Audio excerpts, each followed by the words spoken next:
Up. Are we live? 13 seconds.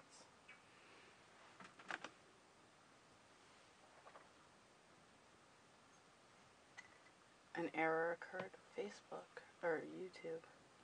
Am I on YouTube? Error on Facebook. YouTube. And we should You're be live. live. We are live. I'm Hello. still trying to get YouTube. Hi. We're live with Nicolette Swift. What? We're live with Nicolette Swift live. Episode 5. Jennifer Bender.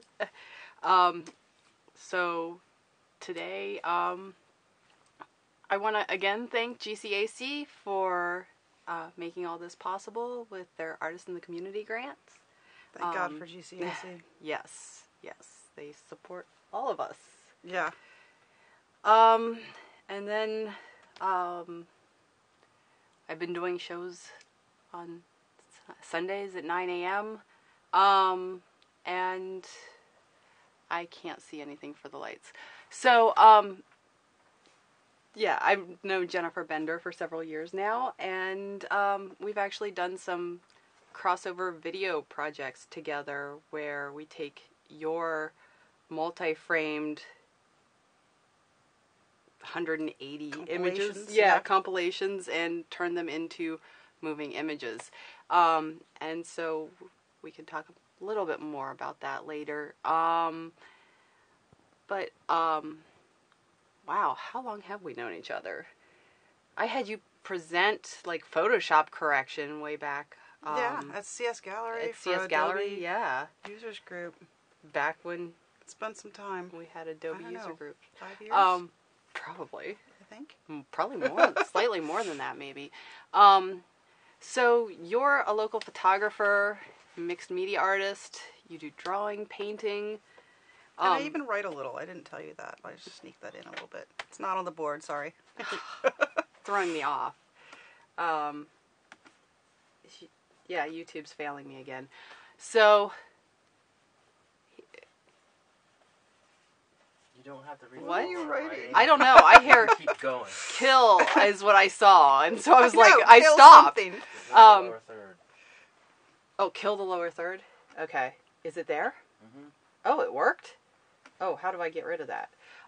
So, let's, as I'm trying to do this. Why don't you explain the show and why you're... Okay, so this show was an attempt for me to... The grant that I asked for from GCAC was so that I could use higher end equipment, not just my phone, to create a live show where I could talk more about artwork with local artists, or talk about my own art because I get flustered and sometimes can't.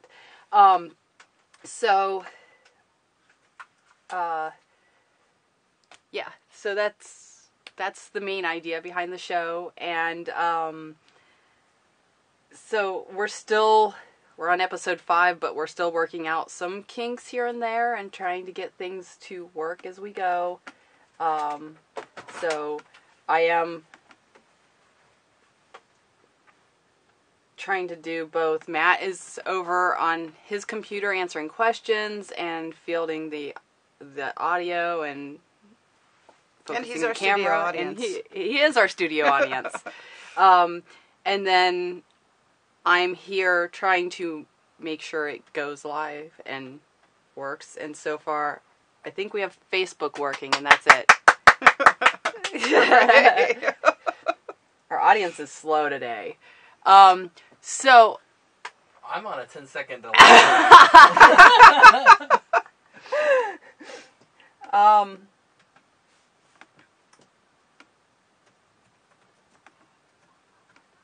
All right.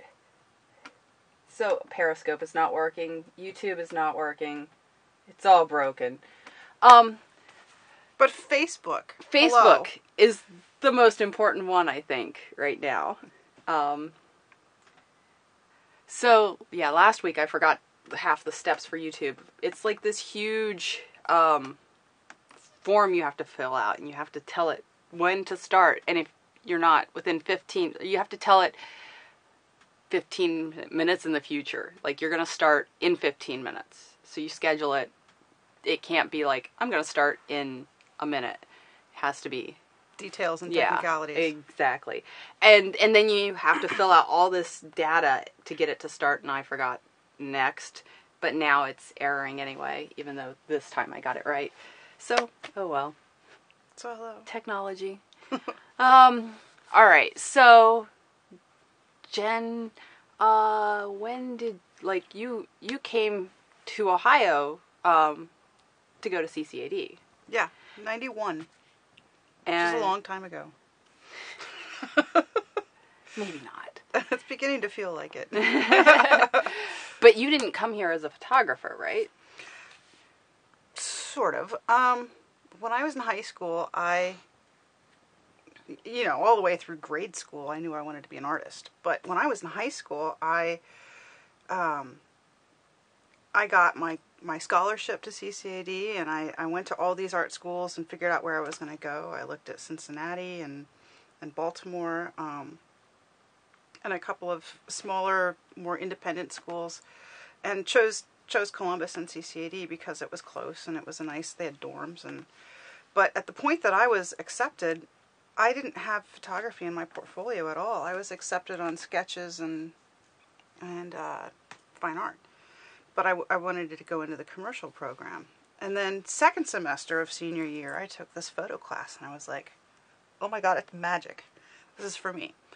So there's nothing like sitting there and watching your white piece of paper come up into a photograph in the developer.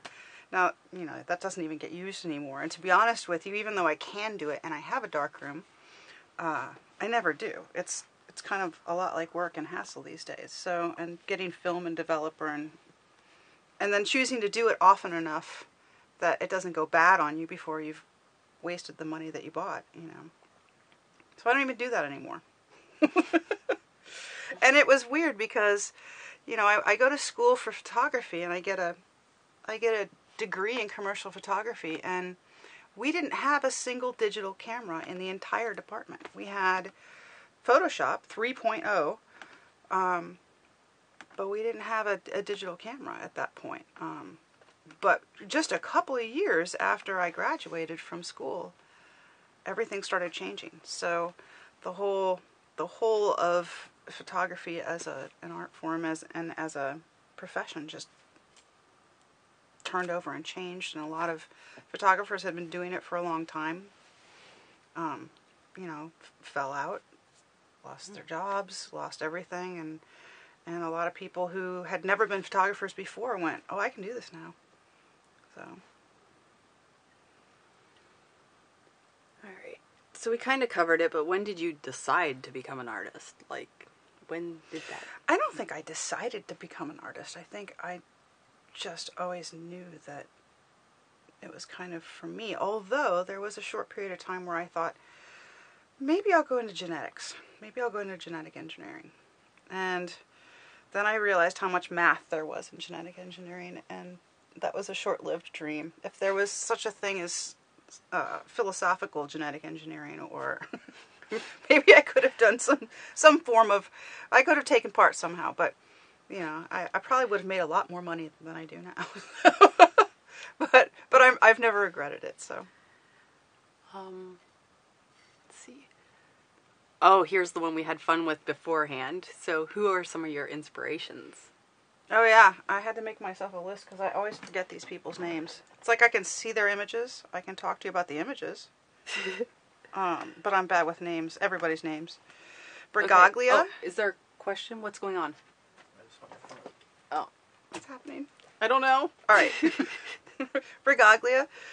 Simon turned me on to Brigaglia. Simon Labazetta turned me on to Brigaglia a couple of years ago because I was doing these images where I would have these jogs based on Muybridge, like Edward Muybridge's work, and he's another one. But there were these jogs where you'd have like a hand, and I'd already done a lot of that with photography, and I'd done it in my paintings. And he said, "Well, do you know Brigaglia?" And I was like, "No." And so he showed me Brigaglia online. I was like, "Oh my God, this guy's amazing!" So I started looking at all of his stuff, and I guess we can talk about the 3D aspect later, but then I started to try to do that in 3D, where you'd get like a movement, but that would become 3D.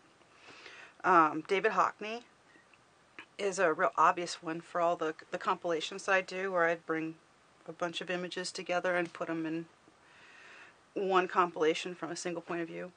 I think, I could be wrong, but I think he was the first one to do that, and he did it very well.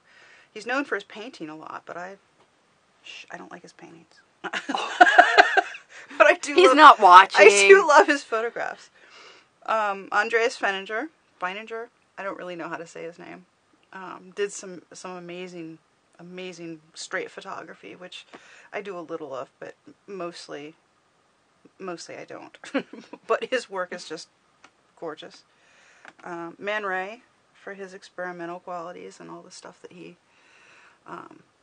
pushed. I really liked what he did when he was just trying to experiment and see what he could do with film and what would fly and what wouldn't. I mean, it was almost not a question of does it look good. It was more of like, what can I get away with? And Jerry Uelsman did a lot of in the darkroom manipulation. He's the one that did the tree stump with the house on top of it. I'm trying to think of some other ones where there's a house where the roof is completely open and it's just blue sky, and it's something that we wouldn't look at today and think, wow, that's really amazing, but because digital makes that easy. But he did it in the darkroom, so I think that influenced where I took the digital things that I do, because he was already manipulating so heavily in the darkroom. And when I paint, probably Alphonse Mucha, that sort of cloisonist lines, linear style. So, basically, you citing Muybridge, it was only logical that we teamed up to make. I did say him first, didn't I? Yeah. Well, you said, I've already forgotten. Bragaglia. Yeah. Bragaglia. So you have this series of photographs where you snap in succession 180 degrees of an object. Yeah. And then you stitch all those together in this, I can't even think of how to describe it. They're not linear necessarily. They don't just seam together properly in a very perfect way. Oh, Matt's pulling one of them up. I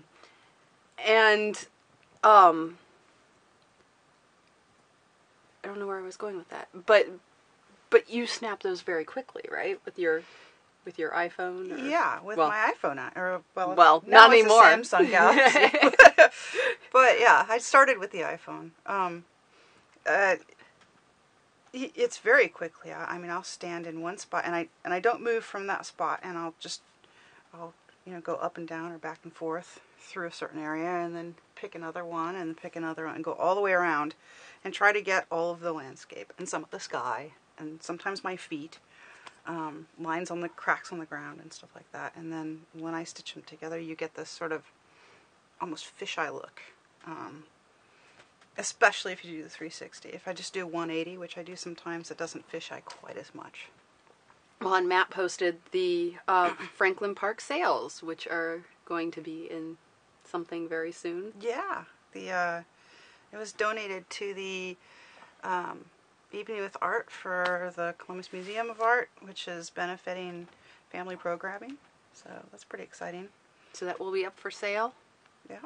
Through the Evening of Art? Buy it. Yeah. Support family programming. And that was taken during, we didn't do one this year, but the Worldwide Photo Walk. And so for the past 4 years, not including this current year, I hosted a Worldwide Photo Walk in Columbus, which is through Kelby Media. And so they are happening all across the world in multiple cities. This year, they limited the number that could happen in a city. And so I missed my chance to host one. But that was last year's, and we walked through Franklin Park, and yeah, that was fun. You actually won an award, sort of, for that. You got really high up in the rankings. Yeah, Kelby has this, what do you call it?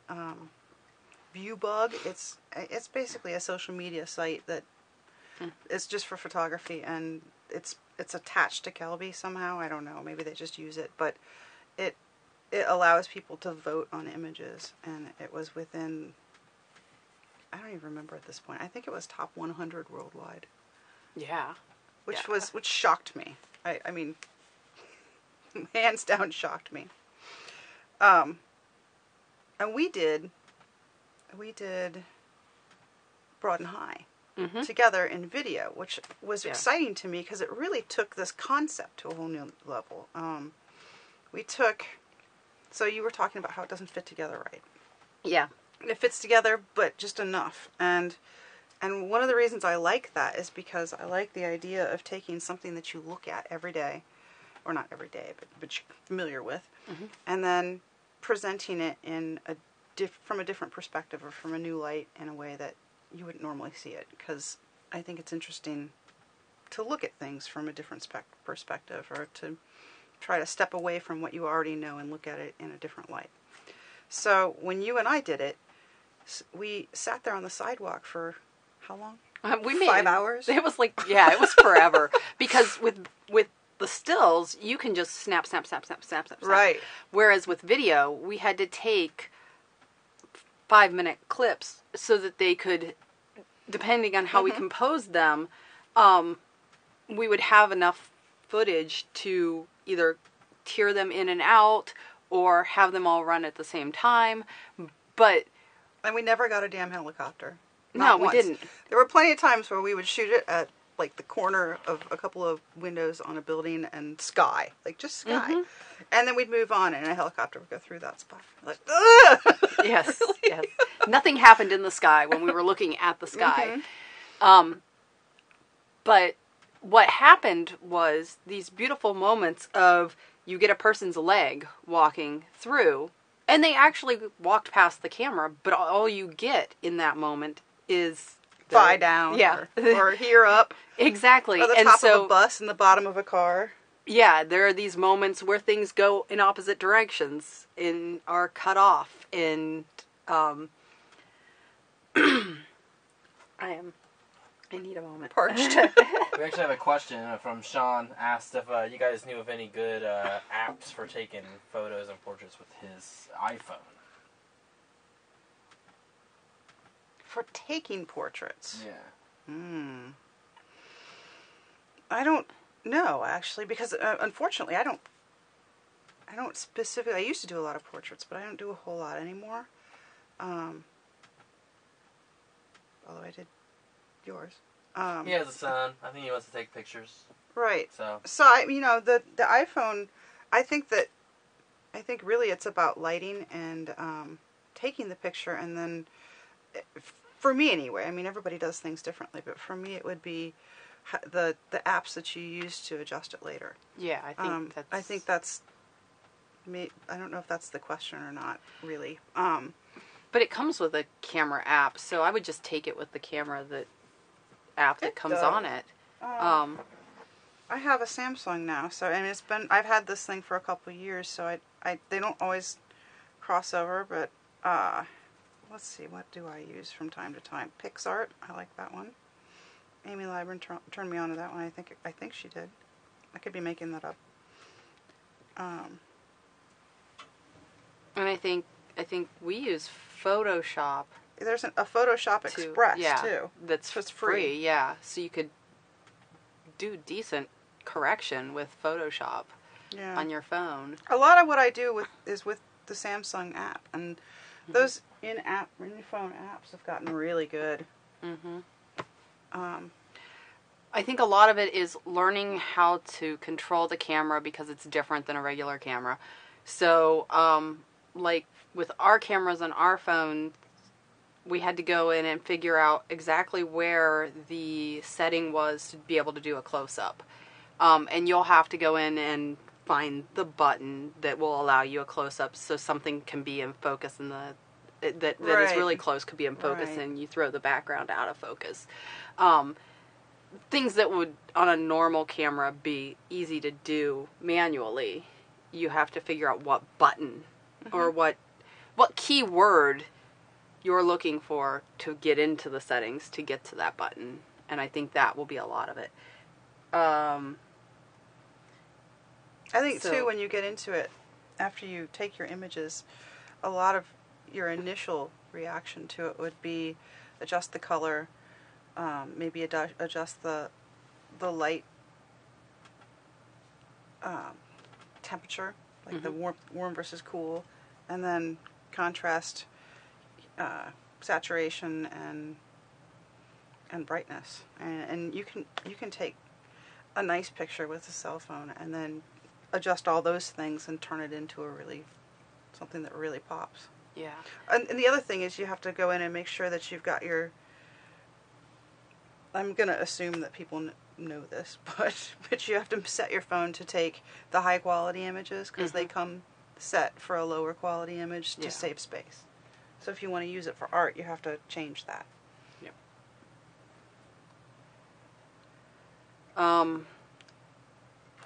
So he also said, if I want to get a beginner camera, what do you suggest? I mean, there are some... It's been so long since I used a camera. It's so sad to say as a photographer. I mean, a lot of it is just knowing the camera that you have. The best camera is the camera you have. Yeah, I mean, way. I used to take pinhole pictures, honestly. And I'd make them out of Altoid tins. But to not be flippant and actually answer that question, I think it's been a long time since I've looked into any of this, but I do know that Canon Rebel used to make a really good starter camera. And I think they do still have they do still starter camera. And I love Canon. At least I used to love Canon. So I would suggest if you want a beginner. You could answer for yourself. I mean, I'm a Nikon person, but I don't think it really matters. It really is. If you're gonna buy the camera and it's gonna sit on the shelf because it's too cumbersome, then it's not the best camera. Yeah. And then in that instance, your cell phone is the best camera because it's what's on you. Yeah. That actually became really true for me, and I at the point that I got a cell phone, my original iPhone, for whatever iteration, it had a great camera, and then the next version, I thought I was upgrading, but the camera sucked. And I was like, oh, this blows. I wish I hadn't upgraded my camera. And then from there, I went to Samsung S7, and I did a lot of research to try and find out who had a good camera at that point, because I knew that they were not all created equally. And so, I don't know. We're so infuriated because we bought phones based on the cameras, and the cameras are good, but slow. And slow to the point that, like, we feel stupid because we're sitting there like, did you take the picture yet? Yeah. Because we're hitting it, and the camera and the phone is not responding, and you're just... I do miss that about having, like, the trigger figure of a camera. Yes. I mean, you can get some, boom, it's done. We had our old Windows phones, like, you just hit the button on the side and it was kind of, it would work. That's true. That's true. But our friend, who we went to a concert with a couple weeks ago, has Capture, I think is what he said on his phone. And so he just goes, Capture, and it takes the photo. So he can just selfie and voice command. Oh no, I turned all the voice commands off on my phone. I don't trust that shit. Oh, of course. They're stalking us. You're not They're going to waiting listen to me for at all us. times, sorry. My camera cannot stalk me at this point. I'm not having that. Oh, Simon sees us. Hi, Simon. Or at least he liked that there's a video. So, we better clean it up. No, we haven't talked about I actually advise a lot of students on buying cameras, and I always tell them, you just got to go pick one up. You got to go to someplace like Midwest or be it Best Buy or something else, and like pick up the Canon, pick up the Nikon, pick up the Panasonic, and feel it and touch it and turn the knobs and see what the interface looks like, and see which one you like. That's which one true, works because best it for doesn't you. work. It's not the same for everybody. I don't like the new plasticky cameras that feel too light. Yeah. I want something that feels like I paid a lot of money for it. I want it to have some weight and heft to it. I want it to be a weapon if necessary. I mean, it's I don't want some little light plasticky something that might fall apart when I drop it. Yeah. I mean, I do. I have a camera thing, so I have a lot of different types of cameras, and I do kind of love toy cameras for their own thing. Oh, sure. But they feel like plastic. But then the toy camera gives some sort of substance to even the new plasticky cameras, because then you're like, well, this has some heft in comparison. I'll tell you what I miss more than anything was I had a Yashica twin lens where you hit a little button and a little bloop pops up the top, and you look down onto the reflecting screen and turn the little dials, and then when you were done you cranked it. There was something really tactile about it. Almost felt like it was an instrument, but it felt like an instrument. It's like when you use an old typewriter and you can smell the ink, and it's got this chunky feel, and it's got that clickety clack, and then I mean, it's the same kind of thing. I miss that. I miss being part of the process as opposed to my phone just like click, click, click, click, click. Have you ever tried developing with Caffenol? I don't even know what that is. So Caffenol is this like DIY form of developing, and you can develop your color, your black and white. It'll all turn black and white. And it'll all be negative. So you could do like slide film and it'll be negative because of what it gets rid of when in the process. And it's like instant coffee.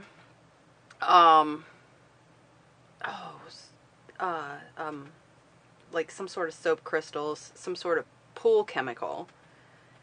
And then you just mix your film up, and you get this really grainy, really retro, gritty, interesting, developed film look. Except I always avoided the grainy. I always went for like the Tri-X or the Fuji made a 50 ISO, and I loved that. So I don't know, grainy might be really pushing it. But it is a nice DIY way of not having to have all the chemicals and all those. That's cool. All those I'll have to look into that. toxic EPA forbidden chemicals that we shouldn't be flushing down our drains, or we'll get in a ton of trouble. It's all salt. Unless you lose selenium, and that could be a problem. All right, so we kind of talked about your work, but tell us about some of your previous work, maybe beyond what we. Well, we wanted to talk about my little blurby blurb for our discussion was about stereoscopic, and you make stereoscopic images. I do. When I was at CCAD, we had a special projects class, I think. That could be the class we did it in. Again, I didn't mention it's been some time. And one of the things that we did was an installation in 3D. So we had this big pedestal mirror at an angle in the middle of the room, and then these two huge images on either side. And that was our class project, and it really stuck with me. And in fact, we built a room, and we set up the Arnolfini wedding. Yeah, it was cool. I mean, somebody brought in the little dog and all the little oranges, and somebody found the flip-flops, and somebody rented costumes in that style. We picked people who looked like those people to put them in it. Went all out, got a rounded safety mirror and put it in the back. So we went all out and totally recreated this thing and then made it here. So anyway, that's where that started. But but I didn't try it for myself. I mean, I didn't try it in my own work for a long time. And then when I did, originally it started as pinhole, believe it or not. You wouldn't think that of 3D and pinhole in the same thing, but I got this like wild idea that I was going to do a 3D pinhole camera and just try it. So I started looking into... I'm trying to even think how that would work. Well, I had to do an awful lot of research for this, and basically, I think it was a cookie box that I took, and it might have been a chocolates box even. I don't remember exactly, but I made it so it would take 2 pieces of 4x5 sheet film, and then there were 2 holes, and I couldn't do both at the same time, so I would have to do one and then leave it off for a couple of minutes, and then lift the other one and leave that one off for a couple of minutes and let it expose. And so if there was any movement, like tree movement or something was different, then it wouldn't register as 3D. That part would be 2D and the rest of it would be 3D. And so then I started experimenting with lashing throwaway cameras together with rubber bands or duct tape or whatever, and just pushing them at the same time. And I was working in a rec center at the time, and I took pictures of this little boy who was playing on the monkey bars. And as he was swinging forward, one eye was more open than the other, and one foot moved a little bit more, as you know, because my fingers didn't hit the buttons at exactly the same time. And I realized later that by accident I'm looking at it and I'm making it go 3D. And at that point I was still using this mirrored thing that it's at a 90-degree angle, and then you put the images like this flat, and then you adjust them basically, and you look down in it, and you basically create a viewer. And I was using, you know, photomat pictures. So but from this little boy, I realized that the slightest amount of movement, if it was close enough, it would still go 3D, but then your right brain and your left brain would fight to make one or the other scene, because you see independently out of your eyes. And, you know, it goes to the opposite side of the brain, and then, but you have a dominant eye, just like you have a dominant hand and a dominant leg. So you have a dominant eye as well, and you'll see that first, but if you keep looking at it, the other one will fight to be seen too. And so this kid was going like he had the eye twitch, and his leg was doing this. And I was like, oh, I can use that. So I started playing with it more. And then at some point, I took a long break from it, to be honest with you.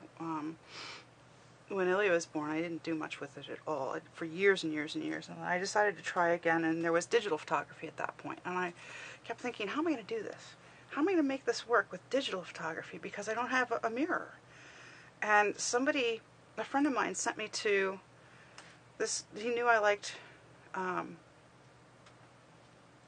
3D stereo stuff, so he sent me to this NASA website that had, you know, the Horse Nebula and the moon and all this stuff in 3D, but the description of how to look at it 3D on the computer without a viewer, just by crossing your eyes, made so much sense for the first time ever that it made me realize I can do this on the computer if I just cross my eyes. And so I figured out how to do it and start creating on the computer with just crossing my eyes. And then, so that opened up, Matt stealing cookies, that opened up the ability to create things that were, I did an image of Simon at one point where his arm goes out like this. Mm-hmm. And so I took a lot of pictures of Simon doing this. We had a lot of fun in that night. And it went here and here and here and here until it's straight out. And his face turns too. And so then I could go into Photoshop and really build that. And then I'd put them next to each other, and I'd put this image here and this image here, and then I'd have to go in and sort of paint with you know, the I can't think of the tools names at this moment, holy cow. But I'd have to manipulate it in Photoshop to make it all work so that your eye would take it as a 3D image as opposed to a bunch of random pieces. And so that brought full circle back to Brigaglia. I think that's even when Brigaglia came up. So, you know, then at some point I decided I wanted to try and bring... I thought, okay, this is a crazy thought. I'm insane. But I'm going to try these 180-degree images 3D. I'm going to do that. And so I did actually, there's this awesome dragon that's painted on the back of the old Carabar in Old Town East. And I went back there and I did put all of that together. And it worked. It gave me the worst headache. I was doing it for hours, like cross-eyed for hours. It worked. It didn't quite work as well as I wanted it to because the light was changing, and so if the light's different, it flattens out and does weird stuff. As you know, I'm sure you figured that out when we were doing. Well, and we were trying to figure out how we were going to, what arm of your work we were going to do. We tried doing 2 cameras moving. And I can't see 3D. It just, my eyes don't like that. Oh, that makes it hard.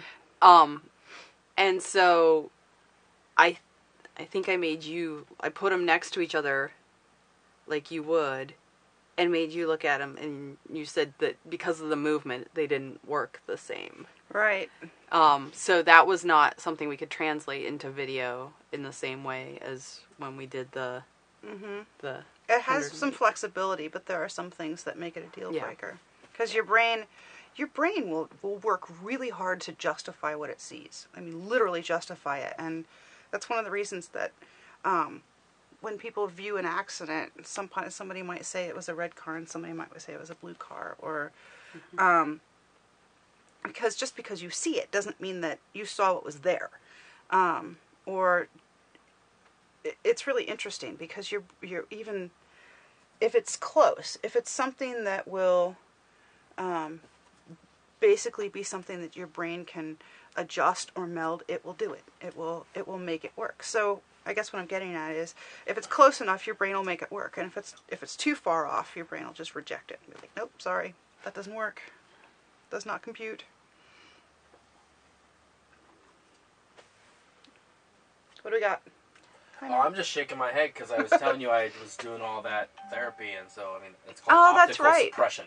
Is that what it's called? Yeah, when your one eye basically takes over, it's basically suppressing the other visual receptor. So there's a name for it. And there's a name for everything. There's exercises online that you can do. There's all kinds of stuff. So, do we have any other questions? Are we missing anything? Okay. You had a couple beeps over there. I had beeps? I think so. I think that was your phone. Just to make sure nobody's asking you questions. Nah. Okay. So do you have any upcoming shows? Celia Peters is doing something called the Futures for the Rest of Us at Blackford in, God, don't kill me, Celia. It's somewhere in between April and May. It's the beginning of May. It's far off enough that I don't remember. Yeah. And it's all theme created artwork. So we were asked to come up with an idea for her theme, which was simply to take essentially minorities of any kind, women, basically people, just all people, and sort of just have an idea of what the future would look like. And it could be anything. It could be, I mean, it was really, really open. So, yeah. Mine is I'm going to, for the first time maybe, try taking photography and blowing it up large on paper and putting it down on with gel medium, or maybe what do they call that, oatmeal paste or whatever, and then working back and forth between photo and and my drawing and painting style. So we'll see how that works. I have no idea what's going to happen. Mine is going to be more of a video installation. I'm in the same show. And so I have a stash of player piano reels that I am going to project on and through, and yeah. I'm excited to see that. That'll be cool. Mine's sort of a dystopian, like, future. Mine too. Because Trump. Exactly. Because Trump. Because Trump. So, let's see, upcoming shows. Do you have any new work you're working on other than that? Not really at this moment. Or concepts that you have stashed away? I mean, I always have like 20 concepts stashed away that are not working. Not yet, or I haven't found a reason or a medium or whatever needs to happen to make it I work. still want to do a festival video with you of all the compilations at some point. Okay. Because, we talked about doing it, it doesn't have to be a festival, but somewhere where there's an awful lot of activity.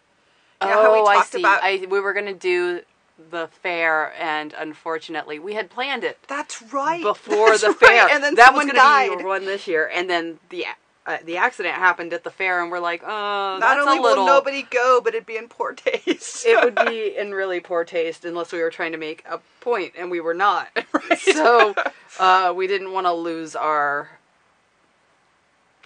value in some point that we weren't trying to make. The big idea was pretty lights and lots of people. It wasn't, look, people died here. And they're going to have the Chinese lantern thing, but I'm not standing out there for 5 hours. It's too cold. No, it's winter. Not going to happen. Right. I don't know. You said what's in my mind. That's still in my mind. Yeah, we'll find something. Yeah. And the first one we did was the Broad and High one, and we shortened that down, and it actually got into a film festival in Nova Scotia last year. So that was kind of cool. Mm-hmm. And then... what was it? Yeah, it was last year. And then last year we did the zoo. And so we did several sections of the zoo. The animals were not cooperating for us, though. Except for the bonobos were really cool. Yeah. But the buffalo... I liked the flamingos. The flamingos were fun. Those were my favorite. The flamingos were awesome. But the zoo didn't go up as much as we liked. No. So. We got up on a hill for that one, though.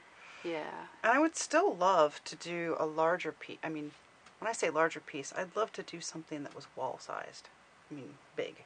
Because the place where I work, when I put together however many, 80 pictures taken by my camera, the full size of that can print 12 feet long. I mean, all of the images that you see that I make, any of those could print monstrous.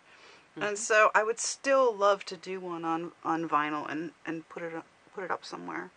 But we'll see what happens. Someone told me that the videos that we did were very I can't remember the word he used, but he said, "Have you approached any of the local advertising places, because it was so good that it would work in advertising." Yeah. And I was like, no. But yeah, the suggestion was go to Orange Barrel or someplace like that this would work for Orange Barrel, and it almost that's it. I don't want to cheapen the concept of it, but not with Orange Barrel, but because I actually, working for a sign company, I actually respect Orange Barrel. They do some cool stuff. Yeah. But it reminded me of some of the little, almost psychedelic things that they would put together for Sesame Street back in the late 70s, early 80s. Where, I mean, I could almost imagine seeing that on programming like that, of all things, But it wasn't. I mean, it was interesting to do, and I'd like to push it further. I think it really added a depth to that. I mean, obviously it's video, duh, but I think the the different moving qualities of it added a depth to it that I'd never envisioned before. And it was, I mean, I was so glad that you invited me to do that, because it took it a step further that I never would have thought of. Well, and our collaboration started because of Independence Day, and I was on the film committee. Matt and I were both on the film committee for Independence Day, and what we were doing was a concept started by Derek Stewart, who wanted to take plastic arts, or like, and turn them into moving image. And so we collaborated with several artists. That year, I think, the year we paired up, there were like 5 artists, and I had it was the top of Strongwater, and I programmed it to carousel around the windows, because the room we had wrapped around the corner above Strongwater. And so it was, I can't even remember how it played. It was 2 on the front, and then 3 on the side, and then they would carousel and move on, like, so that, like, Jen would be here, Dan Gerdeman was here, Michael Bush was next, and then Millicent, and I am forgetting someone. Someone is probably really mad at me. Who's Michael Bush? I said Michael Bush. Okay, Dan Gerdeman, Jennifer Bender, Millicent, and then Cyrus Fire. Cyrus Fire. Sorry, Cyrus. And then it would flip, so then Cyrus was the one in the first window, Jen was next, and it would just move around. Cool. And I had it programmed to do that, and that was really, really but cool. I liked seeing it big, Uh-huh. but I didn't really appreciate it for what it was until we saw it at the OSU auditorium. Oh, at CMAR. Because you could really see all the detail. I mean, whereas you couldn't see it projected on the building. Yeah. You can't see it when it's this big on your phone or this big on the computer, but when you see it huge, then it becomes really interesting. But I think, and that simple project where it was part of a larger set of artists led us into other iterations of that, where we went and did the zoo, and we're hoping to collaborate more on that in the future and have more of them. But and not Lazy Buffalo. Not Lazy Buffalo. Well, I mean, they were slow, and then when we'd get to them with the camera, they were like gone. Split. Buffalo. So, we're planning to do more of that in the future, and that was a fun, interesting project that became larger than it was. It became like a... And then you were... That was cool, let's do it again. Yeah. Then you were one of my guinea pigs for the Women on Women show last year, where I had women artists draw something or use their medium. I think you drew something. And I did you. Filmed them. Oh, no, I did draw something. You're right. Yeah.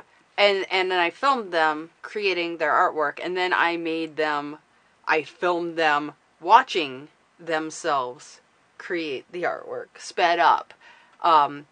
And the reaction, you can't tell what they're looking at, but the reaction is staring at the camera and making faces that like watching yourself. The person watching doesn't know what's going on.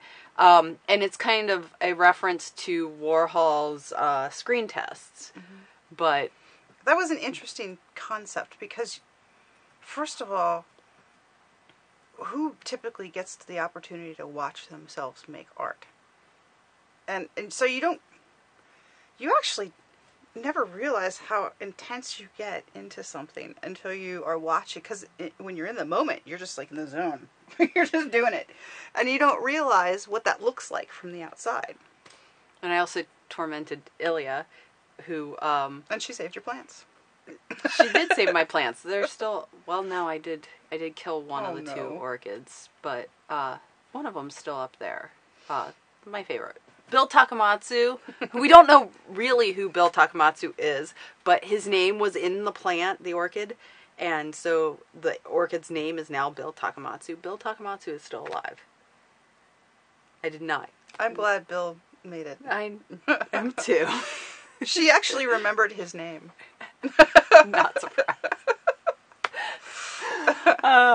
So I think we made it through almost everything. What do you do for a living? Underwater basket weaving. Sweet. No, I work at Day Night Sign Company. It's a custom sign company, and I do their national sales and large GC contractor projects. Like we're doing the new city building on Front Street right now, so those are a headache. Honestly, AIA contracts drive me nuts. Let's see. What else do I do for them? Just little smaller signs. And it's not little to the business owner, because a business owner opens a spot and that's their whole life. So it's not a small thing. It's just a smaller project. Yeah. But you have to go out. You have to take pictures of the site sometimes, and there's a lot that goes into it. It's not just I want this and then we build it. You have to find out what's legal, because believe it or not, there's laws, and they're different everywhere. They're different in German Village than they are in Marion Village, and they're different downtown Columbus than they are. Well, I was going to say Franklinton, but actually those are the same.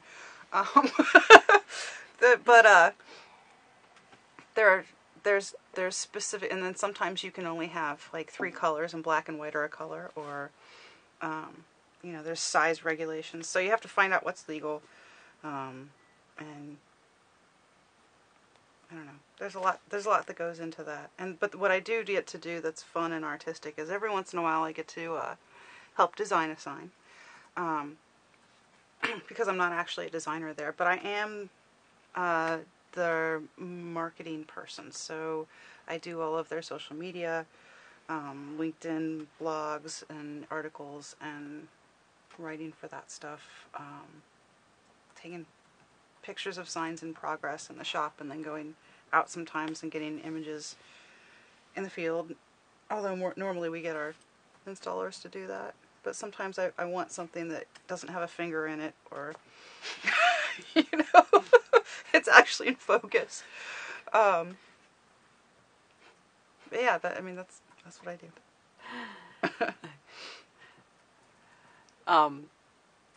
Yeah, Matt took a picture. We were having trouble with, like I said, our cameras on our phones are slow to respond, and so we were trying to take a picture of the last show I did with Daedria, and it wouldn't take, and so Matt borrowed her camera and couldn't figure out where the lens is. So you'll see, if you look back at that show, a little lurking finger over. Yeah. So fingers getting cameras all the time. Happens. Yes. It happens. It happens to the best of us and the worst of us. It happens. Finger lurking. Mm-hmm. So you had a story to tell. Oh God, I did have a story to tell. I was going to make that the icebreaker, honestly. Because the icebreaker was, oh crap, nothing's working. Yeah. As always. That's always fun. No, I was going to tell you about what happened on the way over here. And now that it's gone okay, I can say that it was not an omen for the rest of this evening. So I'm driving down Broad Street going towards 4th, and there's this giant Billy truck right in front of me. And I see this thing like flying through the air at the windshield, and I'm like, you can't duck. You can't avoid it. So it splats on the windshield, and it is like the biggest freaking gelatinous loogie you've ever seen. But we don't have, I don't think, any fluid in the wipers right now. But I didn't think of that. So I run the wiper, and it's like, it almost like hopped over it. It was so gelatinous. So like just flat. Luckily, it didn't pull it across my field of vision. It just sort of flattened it out. And so hopefully it's frozen, and I can just like scrape it off with the ice scraper. I was sitting there thinking, like, do I pull over? It's not my field of vision, but I'm not sure. But I still have to go deal with that before I leave here tonight, because that's going to be interesting on the way home.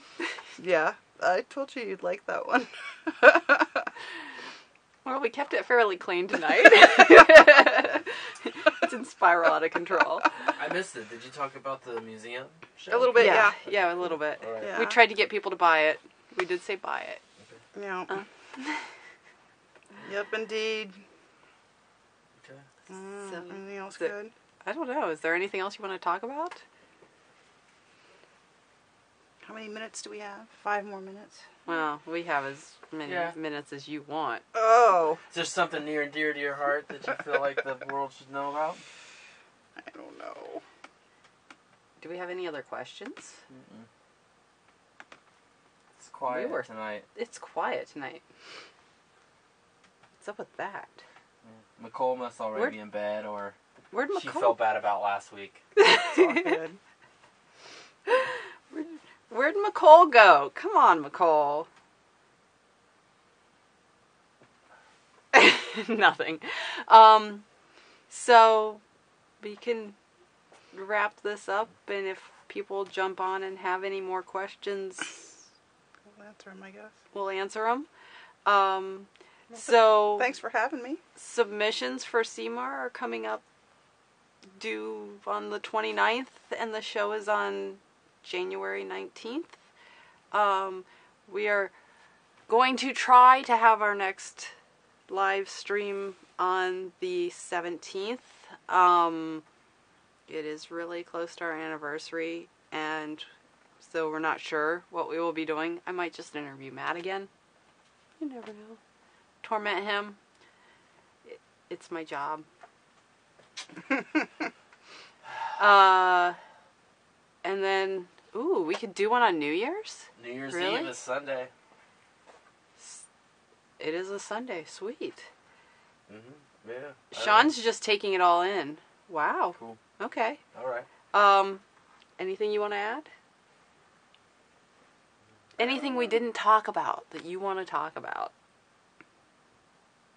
Art-wise. I'm drawing blanks. I'll probably, as soon as we, cut it, I'll be like, oh, but.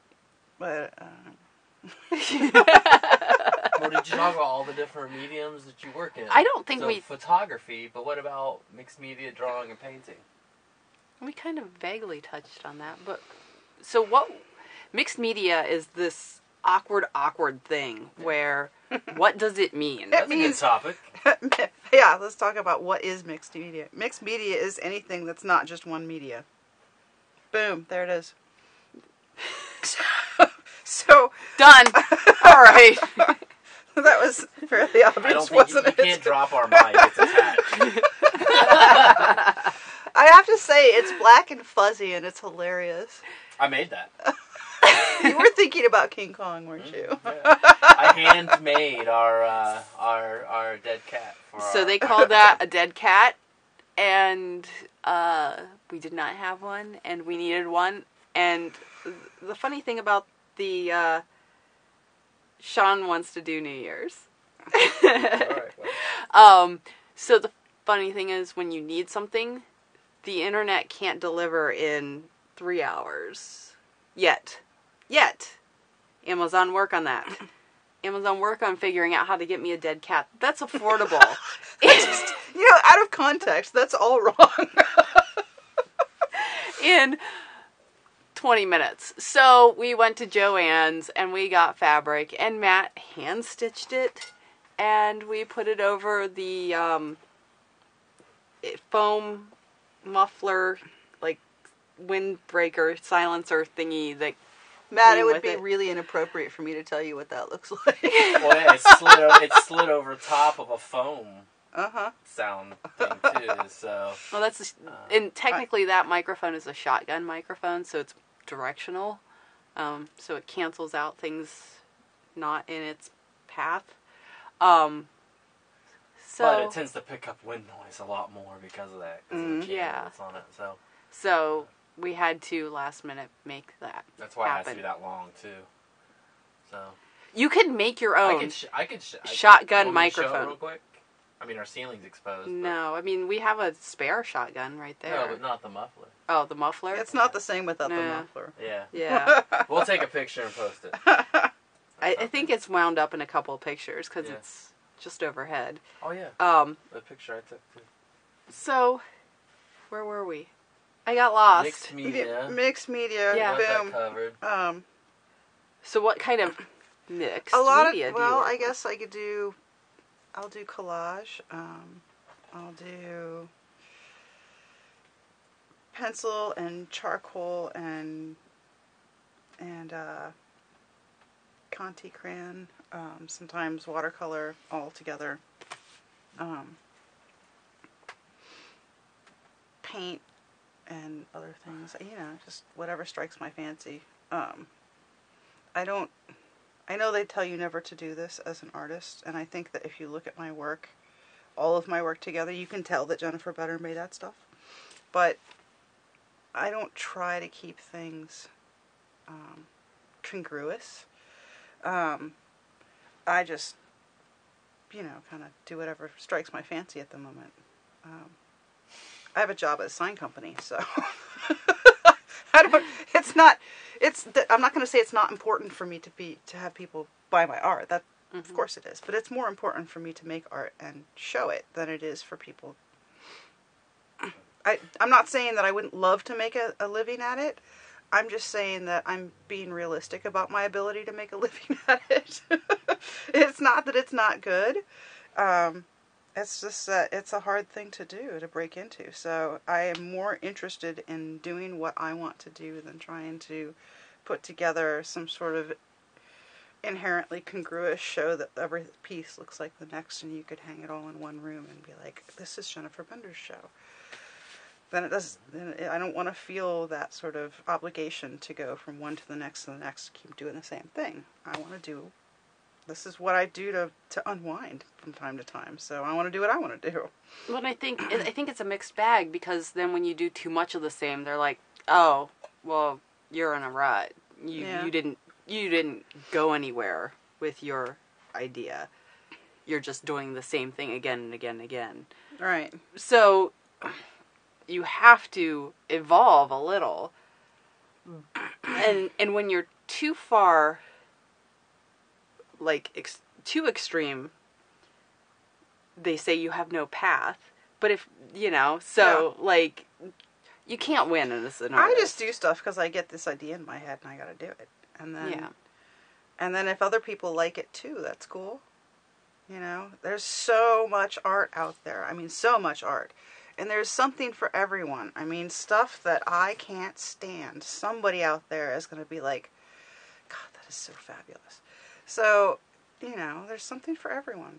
Because great or fabulous or wonderful is arbitrary. It's based on the... Yeah, it's totally beauty's in the eye of the beholder. So, and that is the beauty of it. So just... Or we wouldn't have Duchamp. Love Duchamp, though. God, he's so brilliant. I know. We've got a toilet in our backyard. Anyone want to sign our toilet and make it into art? We get a picture of Jen signing our toilet. The funny thing is, I didn't love Duchamp until I learned the stories about why he did what he did, and I was like, oh, this guy is so great. I wish I knew him. Duchamp is known for, well, I mean, the toilet that signed R. Mutt, that was made, it's just a toilet. But he put it on display.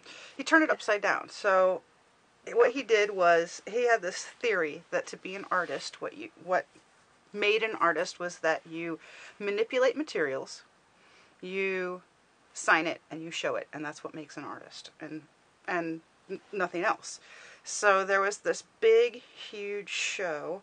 And I don't remember details anymore. But there was this big, huge show, I think in France. I could be wrong. But there was supposed to be an open show and anybody could be in it. And he had something in it as Marcel Duchamp that was already, he was one of the highlighted people that was going to be in this show.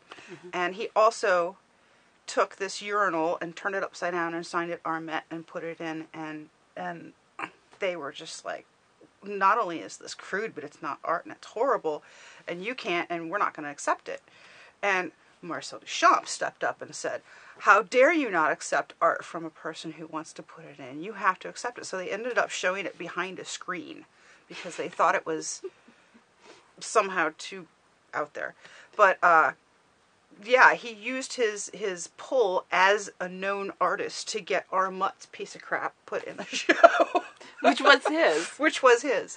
To make a point that that's what it takes to be an artist. So I thought that was brilliant. And the reason he did it was because so many people were making such a big deal about names at that point. It was all about who's who and what's what. And it was very political, and it was very hoity-toity, and he didn't agree with that. He thought that it should be based on artistic merit. Not that a urinal necessarily has artistic merit, but someone designed it. The whole idea was, you can't just be excluding people because they're not. Yeah, somebody designed it. It's got a really nice curve to it.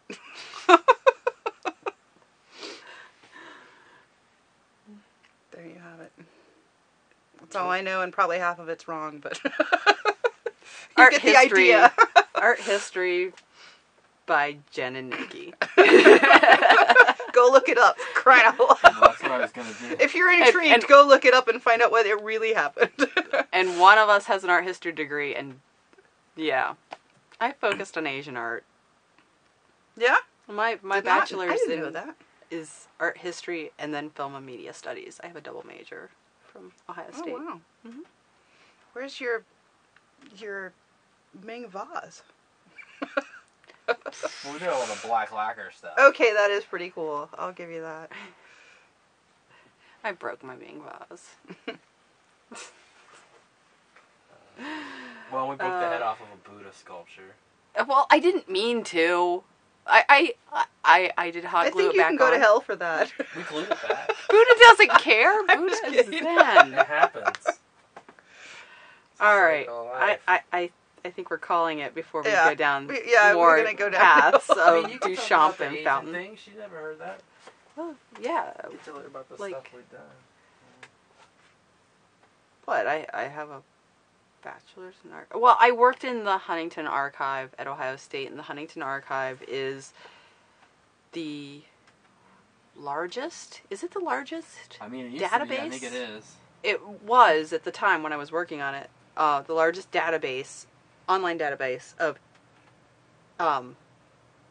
Asian art objects, mostly from India.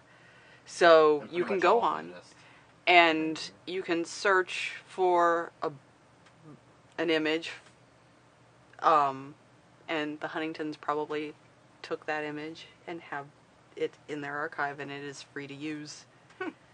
And it is searchable. And when I was working there, it was not yet online, so I was cleaning the images and correcting them because they were from the 60s, the majority of the push for the first 30,000 that went online.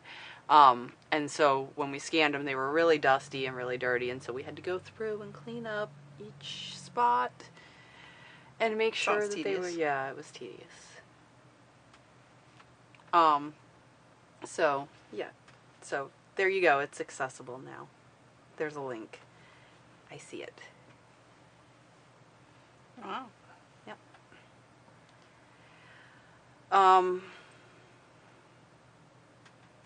Yeah, so that's my... It influenced my work than it influenced hers more than it influenced her work. Oh, yeah? You know? I guess I did forget something. What? You said, what do I do for a living? The other thing I do for a living, because I actually have two jobs, is that I work for Raffensperger Photography and Framing, and I take...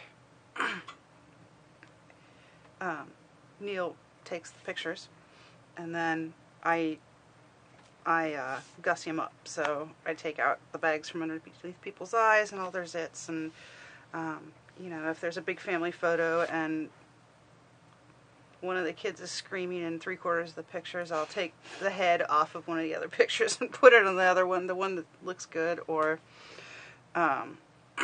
sometimes we're getting a lot more really damaged old photographs. So a lot of what I do for him these days is photo restoration, digital photo restoration. I don't actually try to make the photograph itself better. They are so we too, scan them, and sometimes I'm recreating fingers and eyes, and because there's a giant rip through it, and sometimes it's just taking all the little speckles out of it. Sometimes it's half the photo is completely washed out and the other half isn't. I mean, it's challenging, tricky work, and a lot of times it's like painting with a photograph. So it can be fun. So that is one of the other things I do, and it has crossover with when I do the images that are like this, where it's like that, and things or like the one I did with you with all the jogged hands and you're leaning forward. I use a lot of those skills doing that kind of stuff. Okay, now I've said everything. You sure? I don't know, but we could go on. We could go through the wrap up again. Give you a couple seconds. Any more questions out there? Because we could give people a couple more seconds. Yeah. Sean was impressed with, or not impressed. I think he was shocked at my talking about shotguns. Yeah, he thought it was funny we were talking about shotguns. Yeah. And just saying shotgun and not saying shotgun microphone. So it was shotgun. And we have to be really careful. It's like, I'm going to go do a shoot today. We're going to go shoot somebody. And people are like, that's a trigger, dude. I'm like, that's the word, man. That's what it's called. It's a photo shoot. What it is. Like, we point and shoot. Right? I mean, it's just the way it works. How do you... I'm going to go photograph someone for video. It doesn't... We have a photo session today. There you go. That's professional and nonviolent. Well, I was going to turn what you said into violence and say, oh, so you cut screaming children's heads off and replace them with darn better right children? I do. Oh, so Matt's aunt is on and wants to know who I'm talking to. So this is Jennifer Bender, and she's a local photographer. And hi, Matt's aunt. Your son is wonderful. Or nephew. That's hilarious. So, let's see. So, yeah, I did a bang-up job of reviewing who Jen is. So, Jen and I worked on a couple video projects together, taking her photography and turning it into moving image. She also draws, paints, does mixed media work. Yep. So there's our wrap up, I guess. Full circle. That's it. All right. I think we're good. Yeah, do you want to do your thanks again to the people? Okay, so thank you, GCAC. Please don't be mad at me. So thank you for making this possible through your wonderful grants, the Artist in the Community grants. So any artist can, in the Franklin County area, is it Franklin County?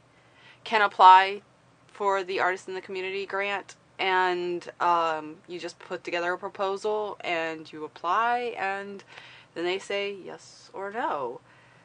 Have you done anything with GCAC, like grants or shows? Yeah, I've gotten the supply grant twice. Yeah, which is part of the Artist in the Community stuff. So.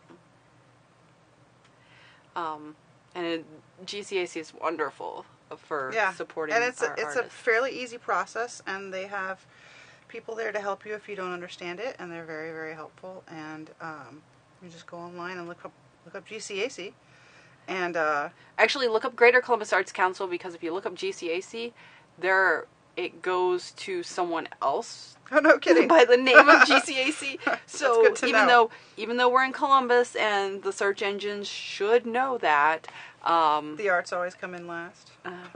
Apparently, probably. even under Google. Yeah.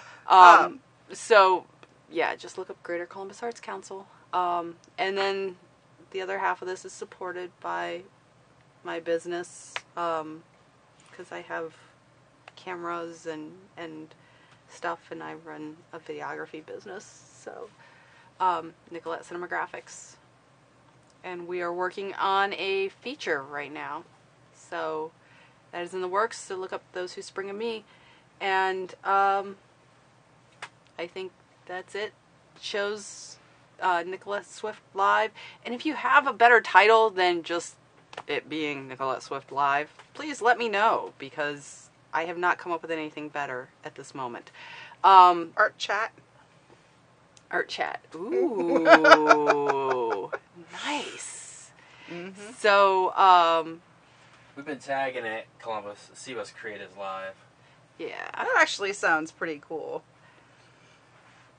So, All right. So shows on Sunday nights. Maybe not all Sunday night, every Sunday. But I'd like to do every other week, or I may run out of people. I'm going to run out of friends, that's for sure. You just start putting it out on Art Nerd 614, you'll get people come out of the woodwork. But you've got... Please, come hang out in my basement. the dungeon. That we call the dungeon, because it looked like a dungeon when we first moved in. All right, so I want to thank Jennifer Bender for hanging out with me and my long wrap-up. Again, Columbus Moving Image Art Review is happening on the 19th of January, and submissions are due on the 29th. And then I think that's everything. I think I've covered everything. We good? Good deal. All right. Good night, guys. All right. And if you have any Thank further you. questions, we can answer them later. Just add to the feed. All right. See you next week.